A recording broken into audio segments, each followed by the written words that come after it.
সাংবাদিকদের দুদক চেয়ারম্যান, আওয়ামী লীগ সরকারের করা চুক্তিতে দেশে ফিরিয়ে আনা সম্ভব হাসিনাকে। দেশের মানুষ নির্বাচন চায়, দ্রুত নির্বাচনের ব্যবস্থা করুন বলছেন ফারুক। জানাবো জামায়াতের সঙ্গে এনসিপির দ্বন্দ্ব নাকি রাজনৈতিক কৌশল। 2 দিনের রিমান্ডে সাবেক স্বরাষ্ট্র সচিব জাহাঙ্গীর আলম। এবং সর্বশেষ জানাবো বাংলাদেশের মরদেহের সঙ্গে সৌদির মালিকের নিষ্ঠুর আচরণ। এতক্ষণ শুনছিলেন সংবাদ শিরোনাম, এবারে বিস্তারিত। তবে তার আগে অনুরোধ থাকবে আমাদের চ্যানেলটি সাবস্ক্রাইব করে বেল আইকনটি ক্লিক করুন। সাংবাদিকদের দুদক চেয়ারম্যান, আওয়ামী লীগ সরকারের করা চুক্তিতে দেশে ফিরিয়ে আনা সম্ভব হাসিনাকে। আওয়ামী লীগ সরকারের সময় ভারতের সঙ্গে করা চুক্তির মাধ্যমেই শেখ হাসিনাকে ফিরিয়ে আনা সম্ভব কাজ করছে দুদক বলে মন্তব্য করেছেন দুর্নীতি দমন কমিশনের chairman doctor Mohammad Abdul Momen. Tulip সিদ্দিককে দেশে ফিরিয়ে আনার বিষয়ে ডক্টর মোহাম্মদ আব্দুল মোমেন বলেন, ব্রিটিশ এমপি টিউলিপ সিদ্দিক আত্মপক্ষ সমর্থনের সুযোগ হারিয়েছে। দেশে ফেরাতে ইন্টারপোলের সহযোগিতা নেবে দুদক। এর আগে চলতি বছরের 23শে এপ্রিল দুর্নীতির মামলায় অভিযুক্ত সাবেক প্রধানমন্ত্রী শেখ হাসিনা ও তার ভাগ্নি ব্রিটেনের সাবেক প্রতিমন্ত্রী টিউলিপ সিদ্দিককে দেশে ফিরিয়ে আনার প্রতিক্রিয়া শুরু হয়েছে বলে জানিয়েছিল দুদক।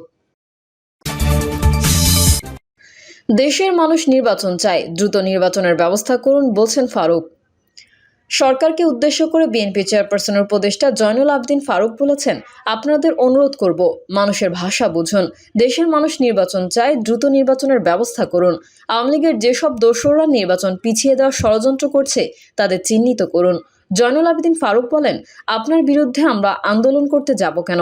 আপনাকে তো আমরাই সরকারে বসিয়েছি। সরকারের কাছে আমাদেরও অনেক দাবি আছে, কিন্তু আমরা রাস্তায় নামি না। তিনি আরও বলেন, বাংলাদেশের সবচেয়ে জনপ্রিয় নেত্রী বেগম খালেদা জিয়া, যার বিদেশে কোনো সম্পদ নেই, যে নেত্রী স্বামী হারানোর পর গণতন্ত্র উদ্ধারের জন্য রাজপথে সংগ্রাম করেছে, সেই নেত্রীও আওয়ামী লীগের গুন্ডা বাহিনীর হামলা থেকে রক্ষা পায়নি। হাসিনার বিদায় হয়েছে, কিন্তু তার প্রেতাত্মারা এখনও রয়ে গেছে। সরকারকে উদ্দেশ্য করে জয়নুল আবদিন ফারুক বলেন, হাজারো আয়নাঘর আবিষ্কার হলো, কিন্তু আয়নার ঘর কারা বানালো? তারা কি এখনও আপনার সঙ্গে আছে? অবশ্যই আছে, তাদের বিচারের আওতায় আনতে হবে। অনেকে বলে আওয়ামী লীগের নিষিদ্ধ চায় না, আরে অনেক আগেই বিএনপি বলেছে আইনের আওতায় এনে আওয়ামী লীগের বিচার করতে হবে। তিনি বলেন, গত 16 বছর যারা আন্দোলন করেছে, জুলাই আন্দোলনে যারা গিয়েছে, তাদের দাবি একটাই, আর তা হচ্ছে সুষ্ঠু নির্বাচন। বিএনপিকে ক্ষমতায় আনার জন্য নয়, জনগণের ভোটের অধিকার ফিরিয়ে দেওয়ার জন্য নির্বাচন চাই আমরা। এজন্যই 16 বছর আন্দোলন করেছি। জামায়াতের সঙ্গে এনসিপির দ্বন্দ্ব নাকি রাজনৈতিক কৌশল। এক মঞ্চে দাঁড়িয়ে আওয়ামী লীগ নিষিদ্ধের দাবিতে আন্দোলন করলেও দাবি আদায় হওয়ার পরপরই প্রকাশ্যে দ্বন্দ্বে জড়িয়েছে জামায়াত ইসলামী ও জাতীয় নাগরিক পার্টি। গণঅভ্যুত্থান পরবর্তী বাংলাদেশে এই দুটি দল হঠাৎ কেন এই দ্বন্দ্বে জড়ালো, সেই প্রশ্ন সামনে আসছে। খবর বিবিসি বাংলার। সম্প্রতি এই দ্বন্দ্বের বিষয়টি প্রকাশ্যে হয়ে ওঠে অন্তর্বর্তী সরকারের তথ্য উপদেষ্টা মাহফুজ আলমের দুটি স্ট্যাটাস ঘিরে। ওই দুটি স্ট্যাটাসের মধ্যে একটি স্ট্যাটাস দেওয়ার কয়েক মিনিটের মধ্যে সেটি সরিয়ে ফেললেও অনলাইনে তার স্ক্রিনশট ছড়িয়ে পড়ে। উপদেষ্টা মাহফুজের পোস্টের পর এই নিয়ে এনসিপিও তাদের ছাত্র সংগঠন বাংলাদেশ গণতান্ত্রিক ছাত্র সংসদের নেতাদের অনেকেই এই নিয়ে সামাজিক যোগাযোগ মাধ্যমে পোস্ট দিতে দেখা গেছে। একই সঙ্গে আওয়ামী লীগ নিষিদ্ধের দাবিতে কর্মসূচিতে গোলাম আজমের নামে স্লোগান দেওয়া নিয়ে সমালোচনা করতেও দেখা গেছে। গত বছরের জুলাই আগস্টে বৈষম্য বিরোধী ছাত্র আন্দোলনের ব্যানারে কোটা সংস্কারের দাবিতে আন্দোলনে নেমেছিল শিক্ষার্থীরা। আন্দোলনের মুখে শেখ হাসিনা সরকারের পতনের পর বাংলাদেশের রাজনীতিতে বেশ গুরুত্বপূর্ণ হয়ে দাঁড়ায় বৈষম্য বিরোধী ছাত্র আন্দোলন। আওয়ামী লীগ সরকার পতনের পর অন্তর্বর্তীকালীন সরকারের উপদেষ্টা পরিষদের অংশ হন ছাত্র প্রতিনিধিরাও। প্রথমে জাতীয় নাগরিক কমিটি ও পরবর্তীতে গত ফেব্রুয়ারি নাগরিক পার্টি বা এনসিপি নামের রাজনৈতিক দল হিসেবে যাত্রা শুরু করে শিক্ষার্থীদের একটি অংশ। দল গঠনের পর থেকেই কয়েকজন নেতার নেতিবাচক কর্মকাণ্ড ঘিরে শুরুতে কিছু সমালোচনা তৈরি হয়। বিএনপির সঙ্গে এনসিপির অনেকটা প্রকাশ্য দ্বন্দ্ব দেখা গেছে গত 3 মাসে। তবে বিভিন্ন ইস্যুতে এনসিপি ও জামায়াত শিবিরের সঙ্গে রাজনৈতিক মিত্রতাও ছিল। এমনকি এনসিপি নেতাদের ডাকে আওয়ামী লীগ নিষিদ্ধের দাবিতে শিবিরের নেতাকর্মীরা ছিল। নিষিদ্ধ ঘোষণার পরপরই হঠাৎ দ্বন্দ্ব কতটা স্বাভাবিক, এই প্রশ্নে রাজনৈতিক বিশ্লেষকরা দুটি ব্যাখ্যা দিচ্ছেন। তারা বলছেন, আওয়ামী লীগ নিষিদ্ধের আন্দোলন সফল, সেটির কর্তৃত্ব নিয়ে দ্বন্দ্ব হতে পারে। অন্যদিকে রাজনৈতিক সুবিধা আদায়ে এটা একটি কৌশলও হতে পারে। বিশ্লেষক মহিউদ্দিন আহমেদ বিবিসি বাংলাকে বলেন, আওয়ামী লীগ নিষিদ্ধের দাবিতে আন্দোলনের কর্তৃত্ব নিয়ে জামায়াত শিবির ও এনসিপির মধ্যে রশি টানাটানি ছিল। সেখানে দুই দলের থেকে কিছু মতপার্থক্য হয়েছে। মুক্তিযুদ্ধ ইস্যুতে দুই দলের অবস্থানগত কারণে এই দ্বন্দ্ব হতে পারে বলে মনে করেন তিনি। তবে তিনি এটিও বলেছেন যে জুলাই আগস্টের আন্দোলন থেকে শুরু করে রাজনৈতিক দল গঠনে এনসিপির সঙ্গে জামায়াত শিবিরের একটি সখ্যতা ছিল। সেই দিক বিবেচনায় এটি কৌশলের অংশ কিনা সেই প্রশ্ন করেছেন তিনি বলেন, বিএনপির সঙ্গে এক ধরনের রাজনৈতিক বিরোধ রয়েছে এনসিপির, সেখান থেকে জামায়াতের সঙ্গে এক ধরনের সখ্যতা রয়েছে দলটির। সেদিক বিবেচনায় আপাত দৃষ্টিতে এটিকে দ্বন্দ্ব বলে মনে হলেও হতে পারে এটি কৌশলগত পাতানো খেলা। বিশ্লেষকদের অনেকেই মনে করেন, সামনের জাতীয় নির্বাচনকে সামনে রেখে মুক্তিযুদ্ধ ও রাজাকার ইস্যুতে জামায়াত ইসলামীর সঙ্গে এনসিপির দ্রুত প্রকাশের একটি চেষ্টা হতে পারে। শেষ পর্যন্ত এই বিরোধের ফলাফল কী দাঁড়াবে, এটি কি আরও বিস্তৃত হবে নাকি সামনে আবার কোনো ইস্যুতে দুই দলকে একই ছাতার তলে দেখা যাবে, সেটা দেখার জন্য আরও কিছুদিন অপেক্ষা করতে হবে বলে বিশ্লেষকরা মনে করছেন।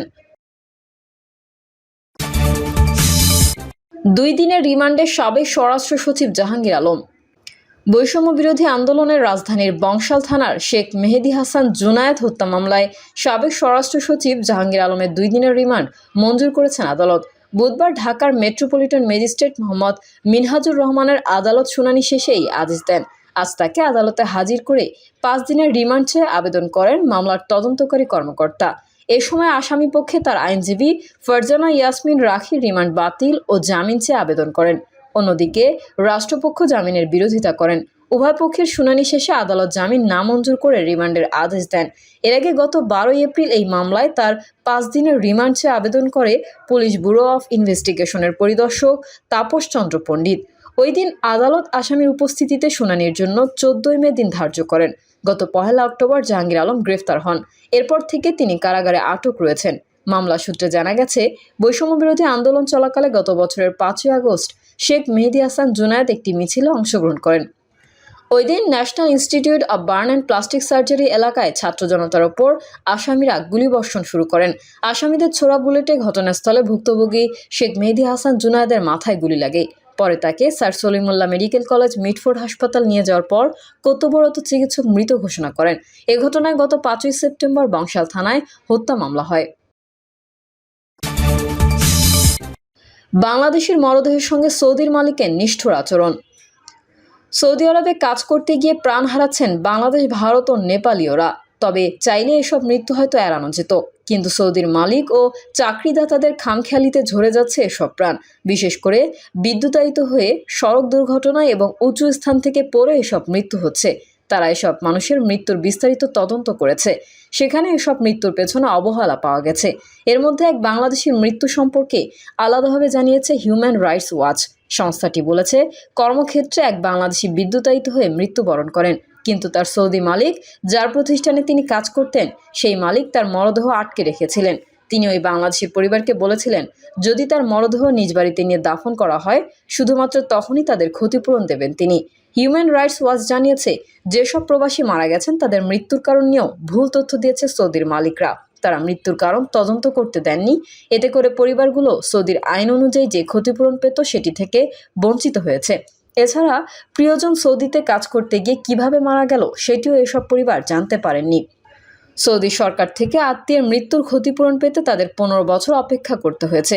সৌদি আরব 2034 সালে ফিফা বিশ্বকাপ আয়োজন করবে, আর বিশ্বকাপের জন্য নতুন নতুন স্টেডিয়াম সহ অনেক বড় বড় অবকাঠামো তৈরি করবে তারা। এগুলোতে কাজ করতে গিয়ে আরও অনেক বাংলাদেশি, ভারতীয় আর নেপালি মারা যাবে বলে আশঙ্কা করা হচ্ছে। এ সময় এই প্রতিবেদন প্রকাশ করল সংস্থা দুটি। প্রিয় দর্শক, এই ছিল এখনকার সর্বশেষ সংবাদ।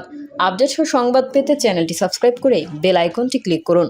কমেন্টে আপনার মতামত জানিয়ে আমাদের সাথেই থাকুন। ধন্যবাদ সবাইকে। আল্লাহ হাফেজ।